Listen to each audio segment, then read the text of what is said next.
बिस्मिल्लाहिर्रहमानिर्रहीम। अस्सलाम वालेकुम एवरीवन। मैं हूं मोहम्मद नईम। आज हम 7 मैथमेटिक्स का लेक्चर नंबर 2 स्टार्ट करेंगे। लेक्चर नंबर 2 में आज हम क्वेश्चन नंबर 8.1 पढ़ेंगे। तो 8.1 का क्वेश्चन नंबर 1 है आपके पास, write the number of terms in the following expression. जो आपको एक्सप्रेशन दी हुई है इनमें से आपने नंबर ऑफ टर्म वो आपने लिखनी है। तो पार्ट नंबर ए में आपको दिया हुआ है 2a। 2a सिर्फ और सिर्फ आपके पास एक टर्म है, तो इसका आंसर आपके पास क्या आ जाएगा 1। पार्ट नंबर बी में है a प्लस 3b। तो ये देखिए यहाँ पे आपको दिया हुआ है प्लस, अगर आपके पास एक्सप्रेशन में आ जाए प्लस आ जाए, माइनस आ जाए, मल्टीप्लाई या डिवाइड आ जाए, इनके साथ जो कनेक्ट होंगे a प्लस 3b, इस तरह की फॉर्म को जो है हम अलजेब्रिक एक्सप्रेशन कहते हैं। अब ये प्लस के साथ कनेक्ट है तो ये अलग एक टर्म है और ये एक अलग टर्म है, तो हम कह सकते हैं कि ये 1 और ये 2। आपके पास कितनी टर्म है? 2 टर्म है। तो पार्ट नंबर सी में आपके पास है कि 4a plus 2b plus c। तो आप इनको काउंट कर सकते हैं। 4a आपके पास 1 टर्म है, फिर प्लस, फिर 2 और ये प्लस, फिर c। आपके पास कितनी टर्म है? 1 2 और 3। तो आप कह सकते हैं आपके पास कितनी टर्म है? 3 टर्म है। नेक्स्ट क्वेश्चन है आपके पास क्वेश्चन नंबर 2। क्वेश्चन नंबर 2 में वो कहते हैं find the like and unlike term in the following expression. जो आपको एक्सप्रेशन दिया होगा इसमें से आपने बताना है लाइक टर्म कौन सी है और अनलाइक टर्म कौन सी है।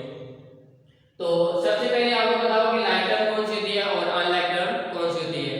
तो लाइक टर्म ये होती है अगर आपको फॉर एग्जांपल दिया हो कि a प्लस 3a, अगर आपके पास ये जो वेरिएबल होंगे, ये आपके पास जितनी भी टर्म होगी वो उनमें आपने वेरिएबल देखना है। अगर आपके पास वेरिएबल सेम हुआ तो आप कहेंगे कि ये लाइक टर्म है। अगर आपके पास इस तरह हुआ जिस तरह आपको पार्ट नंबर ए दिया हुआ है x² प्लस g², तो इनमें ये जो वेरिएबल है ये डिफरेंट है, तो इनको आप कहेंगे ये आपके पास क्या है? अनलाइक टर्म है। तो पार्ट नंबर ए में दिया हुआ है x² प्लस y का स्क्वायर, तो इसमें वेरिएबल आपके पास क्या है? इसमें x है, इसमें क्या है? y है, तो वेरिएबल आपके पास डिफरेंट है, तो आप कह सकते हैं कि ये अनलाइक टर्म है। पार्ट नंबर बी भी आपके पास ऐसी है, a² है, ये b² है और ये 2c है, तो आप कह सकते हैं कि वेरिएबल इन तीनों के आपके पास क्या है? डिफरेंट है। ये a है, ये b है और ये क्या है? c है, तो आप कह सकते हैं कि ये कौन सी टर्म है? अनलाइक टर्म है। तो नेक्स्ट पार्ट है आपके पास part number C, a plus 2a। तो इस आपके पास टर्म है, 2 टर्म है, तो 2 टर्म में आपके पास इनके जो वेरिएबल है दोनों के वेरिएबल आपके पास क्या है? सेम है, तो आप कह सकते हैं कि ये कौन सी टर्म है? लाइक टर्म है। पार्ट नंबर डी में आपको दिया है 3y माइनस 4y और प्लस a y। तो आपके पास 3 टर्म है, तो 3 टर्म में 3 के साथ भी y है, माइनस 4 के साथ भी y है और 8 के साथ भी क्या है?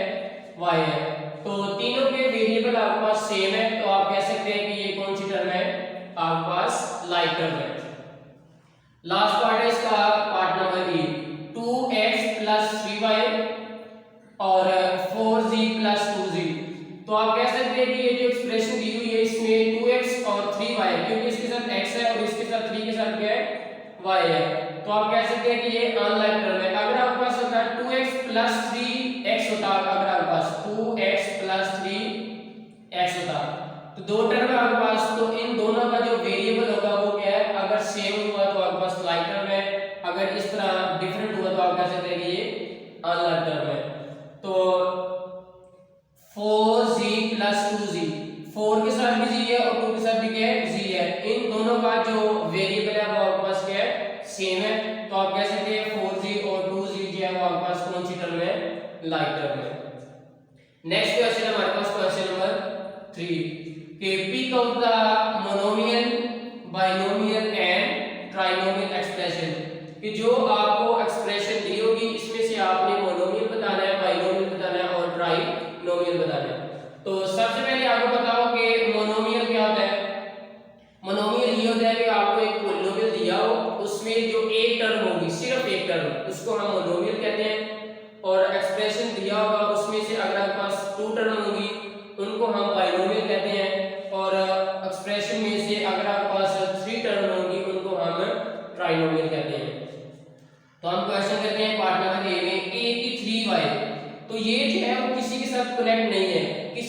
जुड़ा नहीं हुआ, जो आपको आपके पास साइन प्लस माइनस मल्टीप्लाई और डिवाइड, तो सिर्फ आपके पास a की टर्म है, a की 3y, तो ये आपके पास क्या है, मोनोमियल है।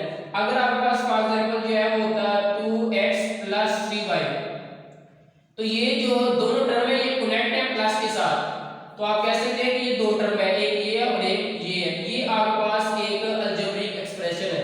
तो अलजेब्रिक एक्सप्रेशन की आपने डेफिनेशन पढ़ी हुई है कि अगर जितनी टर्में आपको दी हो वो प्लस माइनस मल्टीप्लाई डिवाइड के साथ कनेक्ट हो तो उनको हम अलजेब्रिक एक्सप्रेशन कहते हैं। अगर हम इनको अलग-अलग कर लें, कॉमे की शक्ल में हम लिख दें, तो ये आपके पास आ जाती है अलग-अलग, आपके पास टर्म आ जाती है। तो a की 3y आपके पास क्या है, मोनोमियल है, क्योंकि आपके पास a की टर्म है। अगर a की टर्म हो तो उसको हम मोनोमियल कहते हैं। पार्ट नंबर बी में है -4xy प्लस 10, ये आपके पास कितनी टर्म है, 2 टर्म है। अगर आपके पास एक्सप्रेशन में 2 टर्म हो तो उसको हम बाइनोमियल कहते हैं। पार्ट नंबर सी में 2, सिर्फ 2 है आपके पास, a की टर्म है, क्योंकि ये प्लस माइनस मल्टीप्लाई डिवाइड के साथ ये कनेक्ट नहीं है, सिर्फ a की टर्म है, तो ये आपके पास क्या है, मोनोमियल है। पार्ट नंबर डी में a square plus 3ab minus b का स्क्वायर, आपके पास कितनी टर्म है, 1 2 और 3, तो आप कह सकते हैं कि ये ट्राइनोमियल है। अगर एक टर्म हो मोनोमियल, 2 टर्म हो तो बाइनोमियल, और अगर आपके पास 3 टर्म हो तो ट्राइनोमियल होता है। तो उसके बाद हम देखते हैं कि पॉलिनोमियल आपके पास क्या है, क्योंकि क्वेश्चन नंबर 4 आपने करना है पॉलिनोमियल क्या होता है। तो पहले हम देख लेते हैं पॉलिनोमियल आपके पास क्या है। An algebraic expression in which the exponents of variable are all whole numbers, कि जो आपको algebraic expression दिए होंगे उनके वेरिएबल की जो पावर होगी वो सारी सारी क्या होगी, होल नंबर होगी। और आपको बताओ कि होल नंबर जो है वो कौन से होते हैं, होल नंबर वो होते हैं जो 0 से स्टार्ट होते हैं, 0 1 2 3 और and so on. For example आपको दिया हुआ है 9 3x, x की पावर आपके पास क्या है, जिसकी पावर कुछ नहीं होती उसकी पावर क्या आती है 1, 1 भी आपके पास क्या है, एक होल नंबर है। x स्क्वायर प्लस 2, तो वेरिएबल में आपके पास पावर क्या आ रही है 2, तो 2 भी आपके पास क्या है, होल नंबर है। तो कहते हैं अलजेब्रिक एक्सप्रेशन जो आपको दिया होगा उसमें वेरिएबल की जो पावर होगी ना वो सारी की सारी क्या होगी, होल नंबर होगी। तो नेक्स्ट क्या है, x की -2 प्लस 1, अब यहाँ पे x की पावर आ रही है -2, तो डेफिनेशन में वो कहता है कि पावर जो होगी वो क्या होगी, होल नंबर होगी। और होल नंबर में हमारे पास आता है प्लस, प्लस वाले जो आपके पास नंबर होते हैं वो आते हैं नेगेटिव में, आपके पास नंबर नहीं आते। तो x की -2 प्लस 1, तो -2 जो है वो होल नंबर नहीं है, इसलिए हम इसको कहेंगे ये पॉलिनोमियल नहीं है। तो x की 1/2 प्लस 3x प्लस 2, ये x की पावर जो है वो आपके पास क्या आ रही है 1/2, 1/2 आपके पास होल नंबर नहीं है। होल नंबर आपके पास होते हैं 0 1 2 3, आपके पास फ्रैक्शन के होल नंबर नहीं आते, इसलिए हम कह सकते हैं कि ये भी जो एक्सप्रेशन है ये भी आपके पास पॉलिनोमियल नहीं है। उसके बाद हम करते हैं क्वेश्चन नंबर 4। क्वेश्चन नंबर 4 में कहते हैं right the degree of the following polynomial, कि जो पॉलिनोमियल आपको दिया होगा उसमें आपने डिग्री लिखनी है। तो पार्ट नंबर ए में कहते हैं x की 3 प्लस x स्क्वायर y की 4 प्लस y, इसकी डिग्री आपके पास क्या है। तो सबसे पहले आपने देखनी होती है कि उस वेरिएबल की पावर आपने देखनी होती है जिसकी सबसे बड़ी वैल्यू हो, बड़ी पावर हो। y की पावर आपके पास क्या है 4, और साथ आपने ये भी देखना होता है कि उसके साथ कोई और वेरिएबल मल्टीप्लाई हो रहा हो तो उसकी पावर भी आपने साथ ऐड कर देनी होती है। तो y की पावर 4 ये और x की पावर 2 ये, 4 और प्लस 2, तो इसकी डिग्री क्या आ जाएगी 6 आ जाएगी। नेक्स्ट पार्ट है a की 4 प्लस b की 5 प्लस 3c, ये जो एक्सप्रेशन दिया हुआ है इसमें से जिस वेरिएबल की पावर बड़ी होगी वही आपके पास डिग्री होगी।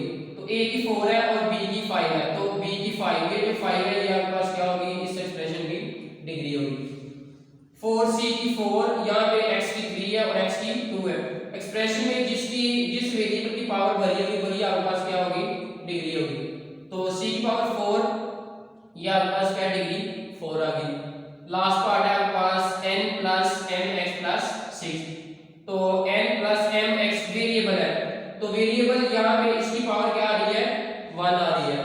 तो जिस वेरिएबल की पावर पूछना उसकी पावर क्या होती है 1, तो इसलिए आप कह सकते हैं कि वेरिएबल सिर्फ आपके पास एक ही है, तो इसकी पावर क्या आ रही है 1, तो आप कह सकते हैं कि इसकी डिग्री क्या है 1 है। Thank you.